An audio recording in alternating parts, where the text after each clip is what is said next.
정부가 코스피 입성 첫날 따상에는 실패했지만 전통 금융그룹지를 제치고 금융대장주 자리에 올라섰습니다. 정부가 집값이 최고 수준에 근접했다고 경고했지만 오히려 서울 아파트 매수 심리는 더 강해진 것으로 나타났습니다. 정부가 수도권 4단계, 비수도권 3단계인 현행 사회적 거리두기를 2주 더 연장하고 사적 모임 인원 제한도 그대로 유지하기로 했습니다. 내연기관차가 설 자리를 잃고 있습니다. 조 바이든 미국 대통령이 2030년까지 친환경차가 신차 판매의 절반을 차지하도록 지원하는 행정명령에 서명했습니다. 생경제라이브 출발합니다.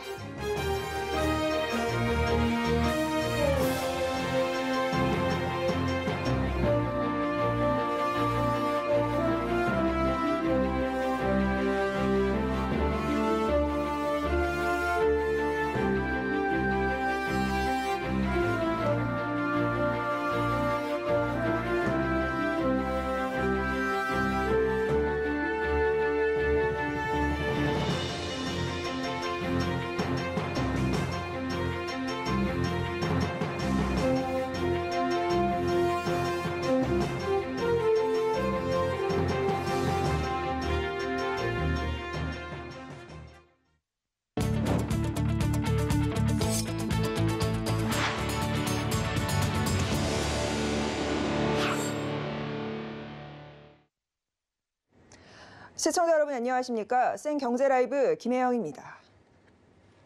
카카오뱅크가 코스피 시장에 입성했습니다. 따상은 실패했지만 금융대장주 자리에 올라섰습니다. 앵커 리포트입니다. 카카오뱅크가 금융대장주 자리를 꿰찼습니다. 이날 코스피 시장에 입성한 카뱅은 29.9% 상승한 69,800원에 장을 마쳤습니다. 공모가 2배로 시초가가 형성되는 따는 실패했지만 상한가로 장을 마친 겁니다. 시가총액도 33조 원을 돌파하며 단숨에 KB금융을 넘어섰습니다. 전체 코스피 시장에선 시총 11위에 안착했습니다. 공모가 논란을 뒤로한 채 선방했다는 평가입니다. 이날 카뱅은 53,700원의 시초가를 형성한 뒤 롤러코스터 장세를 탔습니다. 장중 51,000원에서 69,800원 사이를 오고 가며 큰 변동성을 보인 겁니다. 거래 대금만 3조 원을 넘어섰고 거래량도 6천만 주에 달했습니다. 당초 외국인의 의무 보유 확약 비율이 낮아 매물 폭탄이 우려됐지만 오히려 개인의 매도 물량을 받아내며 지수 상승을 견인했습니다. 그러나 추세적인 상승에 대해선 의견이 분분합니다. 몸값 고평가 논란이 지속되며 카뱅을 은행으로 볼 것이냐, 플랫폼으로 볼 것이냐에 따라 기업 가치가 크게 달라지기 때문입니다. 결국 증권가에서는 카뱅이 10% 안팎에 불과한 플랫폼 수익을 어떻게 얼마나 끌어올릴지가 주가 상승의 키라는 분석입니다. 또한 750조 원에 달하는 주택담보대출 시장의 연내 출시를 예고한 만큼 시장 점유율 확보가 관건이라는 조언입니다. 이와 함께 오는 9월 9일 코스피 200지수 편입 여부도 눈여겨봐야 합니다. 서울경제TV 김혜영입니다. 원달러 환율 상승세가 진정되며 외국인 자금이 유입되자 이번 주 코스피는 반등하는 모습을 보였습니다. 특히 반도체와 IT 업종이 강세를 보였는데요. 한 주간의 증시 흐름 윤혜림 기자가 전해드립니다.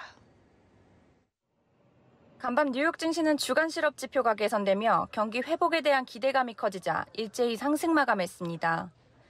미국 신규 실업수당 청구 건수는 지난주 39만 9천 건보다 감소한 38만 5천 건을 기록했습니다. 특히 연속 신청 건수가 36만여 건 줄어들며 부진한 고용에 대한 우려를 완화시켰습니다.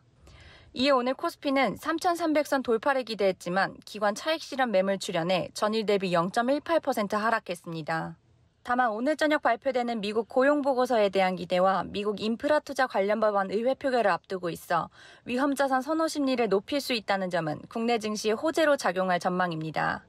이번 주 코스피 코스닥은 각각 2.12%, 2.78% 상승한 3,270.36포인트, 1,059.80포인트의 거래를 마쳤습니다. 한 주간 수급 동향을 살펴보면 코스피는 개인이 매도한 가운데 외국인과 기관이 매수했고 코스닥은 외국인이 매수한 가운데 개인과 기관이 매도했습니다. 유가증권 시장에선 연일 상승세를 기록하고 있는 의류 전문 기업 신원이 오늘도 전일 대비 18.61% 상승하며 2,645원의 거래를 마쳤습니다. 지난 3일 신원의 브랜드 마크엠이 중국 최대 면세 지역인 하이난성 면세점 입점을 확정했다는 소식이 영향을 준 것으로 보입니다. 이번 주 들어 IT와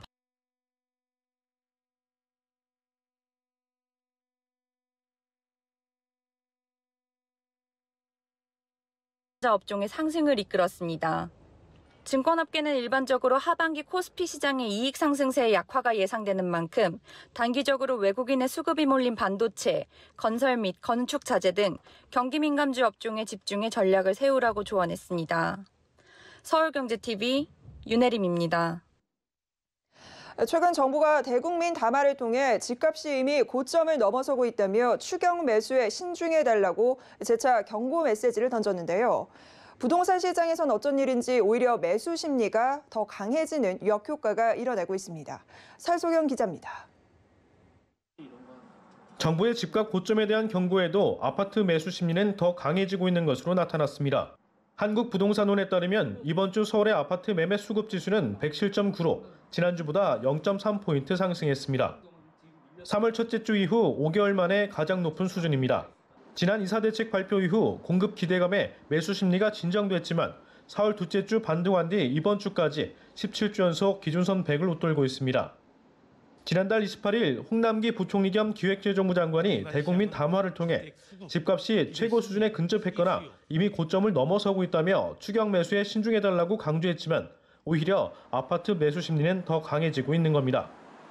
집을 팔려는 사람보다 사려는 사람이 많아지면서 서울의 아파트값도 4개월째 상승폭을 키우고 있습니다. 서울의 아파트값은 재작년 12월 이후 1년 7개월 만에 가장 큰 폭으로 상승했습니다. 특히 아파트 매수 심리는 강북 지역에서 더 강하게 나타나고 있습니다. 서울을 5개 권역으로 나누면 동부권이 지난주 110.1에서 이번 주 113.2로 3.1포인트 올랐습니다. 작년 8월 첫째 주 이후 1년 만에 가장 높은 수치입니다. 수도권 전체로 봐도 매수 심리는 111.6에서 111.9로 더 강해진 것으로 조사됐습니다. 경기 지역은 114.5에서 114.1로 소폭 하락했으나 인천이 108.7에서 112.2로 서울과 함께 오르며 수도권 전체 지수 상승을 이끌고 있습니다. 서울경제TV 설소경입니다. 정부가 수도권 4단계 사회적 거리 두기를 2주간 더 연장합니다. 이날 김부겸 국무총리는 코로나19 대응 중앙재난안전대책본부 회의에서 다음 주 광복절 연휴가 있어 재확산의 불길이 여전하다며 2주 정도 남은 개학 기간 내 방역 안정화에 총력을 다하겠다고 말했습니다. 이에 따라 수도권 4단계, 비수도권 3단계의 거리 두기와 사적 모임 인원 제한은 오는 22일까지 지속됩니다. 유럽연합 EU에 이어 미국도 기후위기 대응의 일환으로 친환경차 전환에 힘을 실으며 글로벌 자동차 업계 사업 재편 속도도 한층 더 빨라질 것으로 전망됩니다. 여전히 내연기관차 판매와 수출에 의존하고 있는 국내 자동차 업계의 특성을 고려하면 급격한 변화로 인한 타격이 불가피하다는 우려입니다. 로이터 통신에 따르면 조 바이든 미국 대통령은 현지 시간으로 5일 백악관에서 2030년부터 미국에서 판매되는 신차의 절반을 친환경차로 하겠다는 계획을 발표하고 관련 행정명령에 서명했습니다. 문제는 이 같은 흐름이 예고된 것임에도 국내 업계의 준비가 충분하지 않다는 겁니다. 한국자동차연구원에 따르면 내연기관 부품 산업의 경우 국산화율이 99%에 달하지만 미래차 부품은 국산화율이 전기차 68%, 수소차 71%, 자율주행 소프트웨어 38% 등으로 낮은 수준입니다. 홍남기 경제부총리 겸 기획재정부 장관이 다음 주 경제 5단체장들과 회동에 나섭니다. 재계는 이번 회동에서 경제단체장들이 이재용 삼성전자 부회장의 사면을 건의할 것으로 예상하고 있습니다. 이번 회동에는 최태원 대한상공회의소 회장과 구자열 한국무역협회 회장 등 경제 5단체장이 참석할 것으로 알려졌습니다. 다만 홍 부총리가 코로나19 음성 결과를 받으면서 공식 역학조사 결과가 나올 때까지 대외 일정 없이 재택근무를 할 것으로 알려져 이번 회동이 미뤄질 가능성도 있습니다.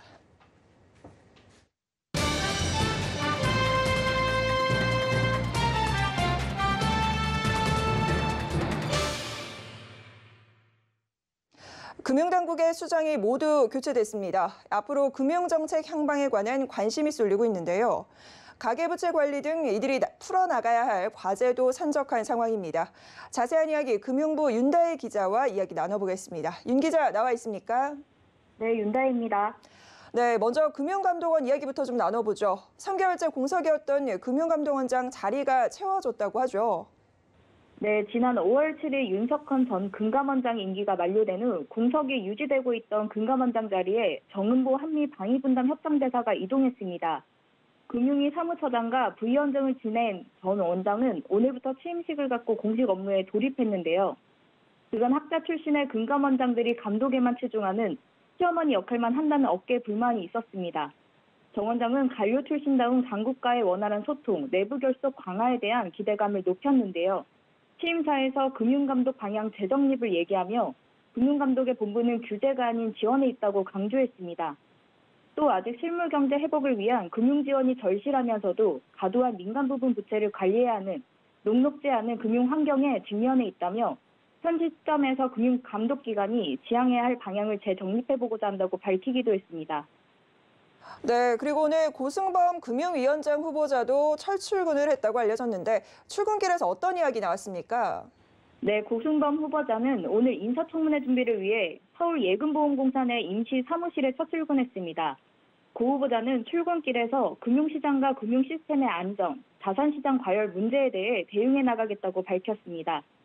고 후보자는 전 한국은행 금융통화위원회 위원으로 금융위원회 상임위원과 사무처장 등 주요 보직을 거친 금융 전문가입니다. 고 후보자는 한국은행 금융통화위원 시절 긴축적 통화정책 선호, 즉 네파로 분류된 인물입니다. 지난달 15일 열린 금통위에서 위원 7명 가운데 홀로 금리를 0.25% 인상해야 한다는 소수 의견을 제시하기로 해 가계부채 국비를 더욱 조일 것이라는 관측이 나오고 있습니다. 고 내정자는 다음 주부터 금융위원회 국별 업무보고를 통해 청문회 준비 및 주요 현안 파악에 나설 계획입니다. 네, 가계부채 등 앞으로 이들이 풀어나가야 할 과제가 산적한 상황입니다. 어깨가 좀 무거워 보이는데 최우선 정책 과제 어떤 것들 꼽힙니까? 네, 이들의 공통과제는 가계부채 관리입니다. 빠르면 이달 기준금리 인상을 앞두고 있어 최우선 정책 과제로 꼽히고 있습니다. 고 내정자는 가계부채, 자산가격 변동 등 경제금융 위험 요인을 철저히 관리하면서 대내외 불확실성에 대비해 나가겠다고 말했습니다. 이어 그는 가계부채 대책을 추진하는 과정에서 효과성을 더 높일 수 있는 방안이 뭔지 계속 고민하겠다고 밝혀 추가 보완 대책 나올 가능성을 시사했습니다. 정 원장도 사모펀드 사태를 수습하고 금융위원회와 합을 맞춰 가계부채 관리에 나설 것으로 보입니다. 정 원장은 우선 사모펀드 사태 수습에 나설 것으로 보입니다. 금감원은 2019년 해외금리 연계형 사생결합 증권 사태 때부터 부실하게 감독했다는 지적을 받았는데요. 여기에 라임 옵티머스 펀드 사태까지 터지면서 금감원에 대한 감독 신뢰는 더 떨어진 상태입니다. 이에 정 원장은 금감원 신뢰를 되찾기 위해 사후적 감독뿐만 아니라 사전적 감독을 운영하겠다고 밝혔습니다. 네, 그동안 금융위와 금감원 간의 현안을 두고 다소 다른 입장 차이를 좀 보이면서 불화 이야기도 나오곤 했는데요. 앞으로 이 부분은 어떻게 전망되고 있습니까? 네, 두 인사는 행정고시 28회 동기로 전과 같은 금감원과 금융위 간의 불화 가능성은 적을 것으로 보입니다. 두 수장은 1990년대 중반에는 재정경제원에 함께 몸담았으며 2000년대 초반에는 고 내정자가 금융감독위원회 은행과 비은행 과장을, 정 원장이 재경부 금융정책과장을 맡아 호흡을 같이 맞췄습니다. 수장들 모두 정통관료 출신에다가 금융정보 전문가인 만큼 금융위와 금감원의 관계가 전보다는 개선될 것이라는 전망도 나오고 있습니다. 또 고승범 내정자는 금감원과 한몸처럼 움직이겠다며 협력을 강조했습니다. 네, 금융정책 방향과 함께 금융위와 금감원의 관계가 개선될 수 있을지도 주목이 됩니다. 윤다혜 기자와 이야기 나눠봤습니다. 오늘 말씀 고맙습니다. 네, 감사합니다.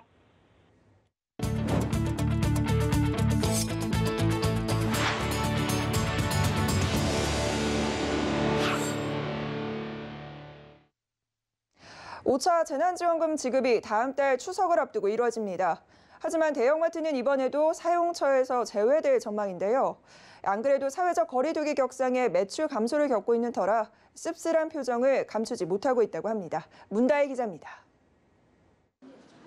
다음 달 추석 전 지급되는 제5차 재난지원금. 전 국민의 88%가 맞지만 사용처는 제한됩니다. 정부가 용도 제한 규정을 지난해 재난지원금과 동일하게 운영하기로 했기 때문입니다.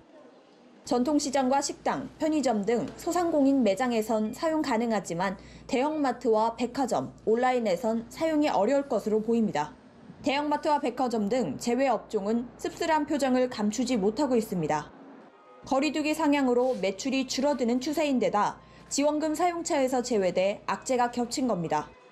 실제로 재난지원금이 지급됐던 작년 5월 대형마트 매출액은 10% 이상 줄었습니다. 여기에 추석 특수마저 놓칠 수 있다는 우려도 있습니다. 올해는 추석을 앞두고 지급돼 파급 효과가 더 클 것으로 보여 수혜업종과 제외업종 간 격차는 더 벌어질 전망. 대형마트가 재난지원금 사용처에서 제외된다면 대형마트와 함께하는 중소협력사들도 매출 하락 등 어려움을 겪게 되어 형평성 차원에서 문제가 생길 수 있습니다. 정부 결정은 대형마트에서 이뤄질 소비를 전통시장으로 유도하겠다는 취지지만 이미 소비시장은 온라인 대 오프라인으로 바뀐 상황이라 실효성에 대한 지적이 나옵니다. 온라인 활성화하기 이전에 그러한 사고방식을 가지고 규제를 하면 그 현장의 실상하고는 무관한 그러한 이제 규제가 이루어진다. 한국유통학회 조사 결과에 따르면 대형마트 의무 휴업일에 전통시장을 이용한다는 소비자는 5.8%에 불과했습니다. 서울경제TV 문다입니다. 우리나라 경상수지가 14개월 연속 흑자를 기록했습니다. 반도체와 자동차를 중심으로 수출 호조가 지속된 영향입니다. 한국은행에 따르면 6월 경상수지는 88억 5천만 달러 흑자를 나타냈습니다. 이로써 올 상반기 흑자 규모는 443억 4천만 달러입니다. 이는 전년 동기 대비 132.9% 늘어난 수준으로 5년 만에 최대 흑자 규모입니다. 정부가 격상된 사회적 거리두기 기간을 2주 더 연장하자 소상공인 단체들이 손실보상 확대와 거리두기 체계 개편을 요구하고 나섰습니다. 한국외식업중앙회는 자영업자는 더는 물러설 곳이 없다며 오후 6시 이후 테이블당 2명만 받으라는 것은 식당 문을 열지 말라는 것과 다를 바 없다고 호소했습니다. 소상공인 단체들은 손실보상 예산을 최소한 3조까지 증액하고 확진자 수 기준인 현행 사회적 거리두기 단계를 중증 환자 비율과 사회적 비용을 고려해 개편해야 한다고 강조했습니다. 더불어 고용 인력 및 세제 지원과 개인 정책 대출 상환 유예 등 가능한 모든 조치를 할 것을 정부에 요구했습니다. 2023년 폴더블폰 시장 규모가 지난해보다 10배가량 성장하고 삼성전자가 이 중 75%를 점유할 것이란 전망이 나왔습니다. 글로벌 시장 조사업체 카운터포인트 리서치는 올해 폴더블폰 출하량은 900만 대, 삼성전자의 점유율은 88%로 전망된다고 밝혔습니다. 폴더블폰 시장 규모는 2023년까지 지난해의 약 10배로 성장할 것으로 관측됩니다. 삼성전자의 점유율은 후발업체의 진입으로 소폭 하락하겠지만 여전히 75% 정도를 유지할 것으로 내다봤습니다. 아울러 애플이 폴더블폰 시장에 진출할 경우 시장 규모는 물론 전체적 공급 체인의 확대가 가능할 것으로 예상됩니다. 공정거래위원회가 납품업체인 LG생활건강을 상대로 갑질 혐의를 받고 있는 쿠팡에 대한 제재 절차에 착수했습니다.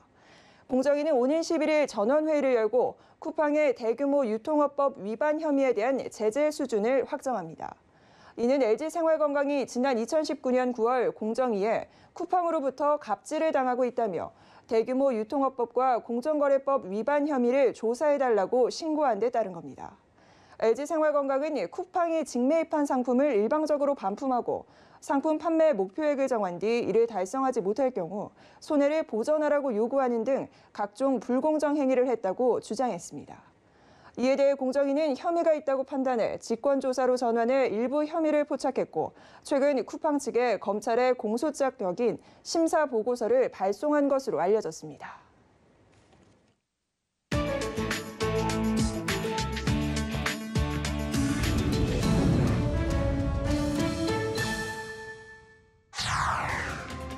태국 한 동물원의 펭귄들이 코로나 격리 기간 동안 몸매 유지를 위한 행진과 수영에 한창입니다. 동물원 스타인 펭귄들은 많은 군중이 지켜보는 앞에서 수영하는 데 익숙하지만 코로나19로 동물원이 폐쇄되면서 지난 7월 중순부터 방문객을 보지 못했습니다.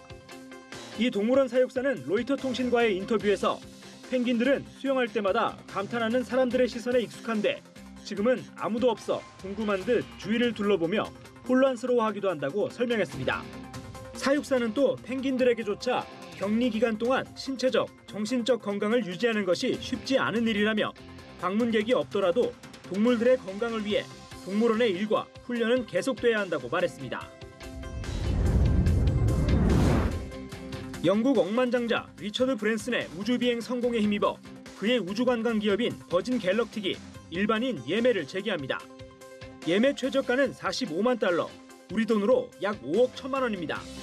앞서 지난 7월 11일 버진 갤럭틱 창업자인 브랜슨은 버진 갤럭틱의 우주비행기 유니티를 타고 시험 비행에 성공했습니다. 라이벌인 제프 베이조스 아마존 최고 경영자보다 9일 앞서 우주 관광에 서막을 올린 겁니다. 브랜슨은 오는 9월 다음 시험 비행에 나서고 이번 한 차례 더 시험 비행을 치른 뒤 2022년 3분기 첫 상업 비행에 나선다는 계획입니다. 예매할 수 있는 좌석 종류는 1인용 좌석과 가족, 친구, 연인을 위한 다인용 좌석, 전체 좌석으로 나뉩니다. 올림픽에서 조기 귀국하라는 지시를 거부하고 망명을 택한 벨라루스 선수가 폴란드에 도착한 뒤 자신의 망명 과정을 밝혔습니다. 벨라루스의 육상 선수는 로이터 통신과의 인터뷰에서 공항으로 이동하는 중에 할머니로부터 벨라루스로 돌아오지 말라고 전화가 왔다고 말했습니다. 벨라루스 텔레비전에서 자신이 정신질환이 있다고 보도하고 있어 귀국할 경우 정신병원에 가둬질 것으로 가족들은 우려하고 있다는 겁니다. 그러면서 벨라루스 정권은 우리가 진실을 말하고 행동하는 것을 두려워한다고 생각하는데 그렇지 않다면서 자신은 두렵지 않다고 말했습니다. 알렉산드르 루카센코 대통령이 94년부터 장기 집권하고 있는 벨라루스에서는 지난해 대규모 시위가 열린 바 있습니다. 살아있는 축구 전설 리오넬 메시가 스페인 프로축구 FC 바르셀로나를 떠납니다. 바르셀로나는 현지 시간으로 5일 성명을 내고 라리가 규정에 따른 경제적 구조적 장애로 재계약이 불발돼 메시가 팀을 떠나게 됐다고 밝혔습니다. 메시가 바르셀로나를 떠나는 것은 13살의 나이로 유소년 팀에 합류한 지 20여 년 만입니다. 바르셀로나 유니폼을 입고 778경기에 출전해 672골을 넣은 메시는 구단 역대 최다 출장과 득점 기록을 모두 보유하고 있습니다. 앞서 메시는 지난해 8월 구단 수뇌부와의 관계 악화로 이적을 공식 요청했다가 1년 더 잔류하기로 마음을 바꾼 바 있습니다.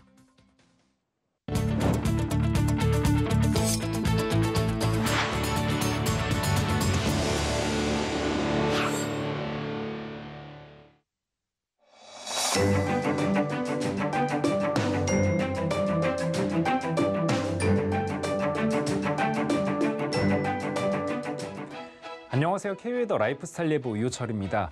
푹푹 찌는 더위 속에 오늘과 내일은 소나기와 비 소식이 있는데요. 오늘은 중북부 지역을 중심으로 5에서 50mm, 많은 곳은 80mm 이상의 소나기가 오겠고요. 오늘 밤부터 내일 새벽 사이에는 강원 영동에 비가 내리겠습니다. 토요일은 내일도 저녁 한때 내륙을 중심으로는 소나기가 오겠고 오후에는 다시 강원 영동에 비가 시작되겠습니다. 특히 이번 소나기는 돌풍과 벼락을 동반해 강하게 내릴 수 있어서 주의하셔야겠습니다. 한편 대부분 지역에 폭염 경보가 내려져 있는 가운데 주말도 폭염은 계속되겠습니다. 내일 낮 기온 서울, 광주 35도, 대구 34도, 부산은 33도까지 오르며 덥겠습니다. 건강관리 잘 해주시기 바랍니다. 내일은 북태평양 고기압의 가장자리에 들겠고 전국이 구름 많겠습니다. 다음은 자세한 지역별 날씨입니다. 중부지방 아침 기온 서울 26도, 대전 24도 보이겠고요. 한낮 기온 서울 35도, 대전 34도까지 오르며 덥겠습니다. 동해안 아침 기온 속초 23도, 강릉 25도에서 출발해 한낮에는 속초 30도, 강릉 31도 예상됩니다. 남부지방 아침 기온 전주 25도, 제주 27도 보이겠고요. 한낮 기온 전주 34도, 제주 32도까지 오르겠습니다. 내일 동해는 흐리고 비가 오겠고 그 밖의 예상은 구름만 많겠습니다. 바다의 물결은 동해와 남해가 최고 2.5m로 약간 높게 일겠고 서해는 최고 2m로 잔잔하겠습니다. 당분간 대기가 불안정해서 소나기가 오는 날이 많겠고요. 계속해서 최고 기온이 30도가 넘는 등 더운 날씨는 이어지겠습니다. 날씨였습니다. 시장 경제 라이브 저희가 준비한 소식 여기까지입니다. 시청해주신 여러분 고맙습니다.